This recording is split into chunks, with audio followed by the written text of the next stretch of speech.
This is a summary and a review of Dan Brown's The Secret of Secrets. Now, it's been a while since Dan Brown has actually written any version of a Robert Langdon book. With the first of the most famous ones is the Da Vinci Code, and the second being Origin. So, the Da Vinci Code is what made Robert Langdon very famous. The actual first one was a very good book called Angels and Demons. Angels and Demons, you should go read it. It's the origin story of literally Robert Langdon and the first time he's ever come. That wasn't Dan Brown's first novel. So his first breakthrough novel was something called Digital Fortress, and later he wrote about Deception Point. All were very fun reads for me, and I still remember those plots to this day, especially the Da Vinci Code. It was what made everything important. So what does this make this specific Robert Langdon book very successful? What really did it exactly do? The Secret of Secrets, also the fact that it has a different style of a cover compared to the previous ones.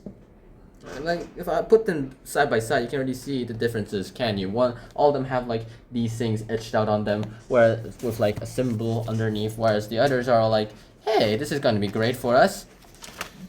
What exactly is The Secret of Secrets about? Well, it's about set in the far future after Origin, so all the events of Origin have happened and everyone's been able to go ahead and figure it out. The lecture wasn't that big of a deal anyway, but here's a big but. There's more secrets to uncover. Robert Langdon himself is finally coming back, and he is now in Prague. Where in Prague, he goes ahead and attends his lecture, the lecture of his now girlfriend, Kathryn Solomon. You'll probably remember Kathryn Solomon if you've ever read any of Robert Langdon's books, like Dan Brown's books, from the Robert Langdon novel, The Lost Symbol. Yeah. Apparently they knew each other for several decades before they decided to turn it into this. So while they're on a mission, and with Kathryn Solomon preparing a manuscript so that she could go ahead and start publishing stuff on it, and to go ahead and write her book, such and such, she finally realizes that, hey, this is going to be a breakthrough thing because it is in a noetic science, and the fact that this gives a bunch of local, non-local consciousness kind of series, and it proves that non-local consciousness is the truth. Like, think of it as this: there's a phone, and you go ahead and you give it out a router. It becomes a wireless router towards a server. Now replace that phone with our brains, and replace that server with some sort of infinite cosmos, which is where our consciousnesses exist. This is apparently where our consciousnesses are, and we have these out-of-body experiences where our bodies are right here and they go ahead and are on the brink of death, and so people tend to go ahead and have these reports of, I have an out-of-body experience. Why? I can see my body. It's right there. I can see everything. And apparently there's this Russian dude who went ahead and saw the U.S. embassy, like some sort of U.S. facility that was apparently top secret important, and was able to describe everything perfectly, all the way to even the little tile marks on the floor. Now this was very surprising, and so obviously the United States of America had a bunch of congressmen go ahead and enact this program. That's not it. So there's this little other secret that we go ahead and exist from. Here we have a Russian woman named Sasha Vesna, and Sasha Vesna herself is an epileptic patient. She goes ahead and realizes that everything that she's done in her life was some sort of like being abused, and then that's how she grew up, wanting to go ahead and go to America so that she could go ahead and have a fresh start. And as a result, she went ahead and was able to get out of the orphanage, mostly from the help of someone named Dr. Bresner. Dr. Bresner herself being a neuroscientist, and then going ahead and making sure that she could go ahead and keep tabs on Sasha, and she implanted a little chip inside her brain to prevent these epileptic seizures from ever happening. AKA, what happens like that is this: there's this little metal wand thingy that you have to use, and then with that metal wand thingy, it activates the chip, which disrupts the overload of electrical signals in your brain. Now, before I'm gonna overgeneralize from here now on, because there's so much content that I could talk about here. One other thing that we revealed is that there's the Sasha, and then she has this protector, someone named the Golem. And so the Golem is over here. He is going ahead and caked his head with a bunch of clay stuff, and with that clay stuff, he was able to go ahead and write everything. He wrote all these three little letters down that represented truth, and then he marked away one letter and turned to death, which went ahead and dissolved his clay form and released Sasha from whatever deathy, grimy experience that she is taking hold of. This is where this thing takes a different turn. Apparently, the CIA was the one who wanted to go ahead and destroy Catherine Solomon's manuscript for unknown reasons at the time. They even attacked Penguin Random House publisher to go ahead and confirm that all copies were deleted. Fast forward a little bit, a bunch of plot stuff happened. A bunch of people died, including Uzi agents. Uzi being like the secret police, the secret police of the Prague people, the people in Prague.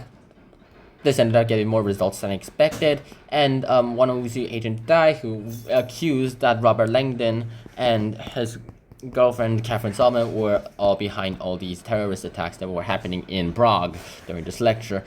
So on and so on, yada yada yada. More plot points happen. We finally reveal that all this has to do with some underground facility named Threshold, which apparently is something about using the out-of-body experiences to spy on other people, which you literally cannot prevent. They're literally ghosts.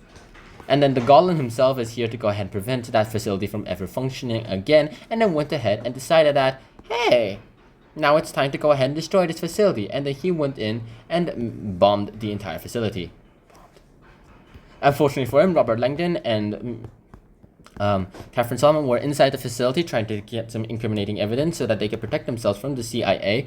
And as a result, this happens. They meet the Golem, and the Golem is all like, hey, you guys, get out of here quickly, because he knew they didn't deserve to die. And so they were able to escape the facility from being blown up.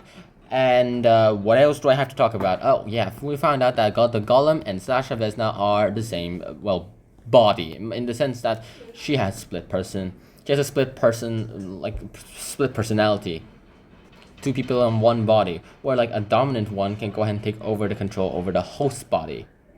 What else do we get out of all this? Well, we find out that there's a bunch of stuff that the CIA did, which was terrible, and they were going ahead and doing awful, unmoral, unethical experiments on people with epileptic kind of thing, so that they could go ahead and figure out consciousness. And as a result, they were able to get out of the body experiences and make sure that Sasha herself never remembered any of these.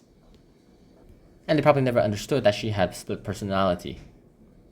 And then finally, Robert Langdon himself finally is able to crack the secret of secrets, goes ahead and saves the day, and reveals that he never actually burned the last manuscript that Catherine Solomon did in a fire that he created earlier that I didn't even bother to mention. Apparently, he just burned the bibliography, which is 42 pages long. Dang, that is definitely too long. And so he went ahead and returned her the bulk of her manuscript, and she was able to go ahead and redo everything. At least she didn't have to restart from scratch one. She would have to go ahead and omit some parts of it because the CIA targeted for certain parts of her book. The other parts were A-okay to be published. And that was it. Now here comes the fun part. What kind of thing, what is this supposed to go ahead and tell me about? Is there any actual impact about this book? It certainly does do some impact. First of all, this is a Robert Langdon novel, and the first one Dan Brown's actually ever written in a whopping 6 years. And with that in mind, I should also tell you guys about Noetics. Noetics itself and all the science that I told you about that are from this book are all real science. In fact, Dan Brown himself has done the research with the Noetics Institute to go ahead and create all the information that came into here, and then made some little series about it, including like creating an artificial neuron, which would have to be biologically grown. Other things that actually kind of impacted me the most and gave me a pretty good impression about Dan Brown is how he was able to keep to the Robert Langdon style even after not writing anything about him for about 6 years. After all this time, he still has it, and he was able to go ahead and probably get even better results than any of the other books. This definitely did hit the spot correctly, whereas the Da Vinci Code had this thriller and a bunch of these codes and symbols. This time we also have all those anagrams, and we also have all those story points, but also has the Robert Langdon feel, where you're just not bored to death by Robert Langdon, and that you just want to continue reading on and on and on. Only one of those that can actually rival The Secret of Secrets, in my opinion, will either be the Da Vinci Code, or maybe even Origin, or even arguably Inferno. Like The Lost Symbol and Angels and Demons were okay books. In fact, if it was for Angels and Demons, we would probably never have known Robert Langdon existed, but they're not that cut out the great sure, but among the lost symbol and the angel and demons, I would definitely choose a lost symbol over the angels and demons, mostly because I like symbol. I like how they incorporated symbols inside that book more too, whereas angels and demons were more like religious stuff. And once again, speaking of religion, we also talk about the secret of secrets. There's a bunch of religion things talking about. You guys might think that the most common object in the common symbol in the world, religious symbol that is the crucifix. Apparently no, it's the halo. It's literally everywhere, even if you don't notice it. The Statue of Liberty has a halo crown, and Jesus himself has a halo crown. All angels around the world are depicted with some sort of a halo. In fact, crowns are part of a halos themselves too. Halos are literally over there and making sure that they are the correct people, that they are incredible people. And that's all I can say. So, with Dan Brown in this picture, what do I take away from this book? Certainly, Neuralink is this fascinating new science, like how technology and Neuralink has ever done. In fact, I was a pretty big fan of Neuralink too. Neuralink did a great job in being able to recover some people's nerves and go ahead and test them on pigs and things, and was really successful. So sad that he's never been continuing on Hyperloop and other things ever since Elon Musk has went ahead and aligned himself into the political ideology. What else do I get? That's it. That's the conclusion. It also concludes that we have a reality to deal with. We have to go ahead and deal with reality. We look at reality, to look at it differently, and we have to decide that this reality is incredible, and that we ourselves might all just be living a little bit of an illusion. We can have out-of-body experiences. But maybe that is just a literal server that we're connected to. Maybe we are connected to some sort of digital matrix where we're all living these simulated lives, and then we're all being force-fed and then controlled by robots. And the missing people that we're talking about, like Amelia Earhart and things, that they found out too much, and then the Matrix went ahead and killed them. The Matrix certainly did give us an interesting concept and movie to deal with, but in the end, though, it's all fiction.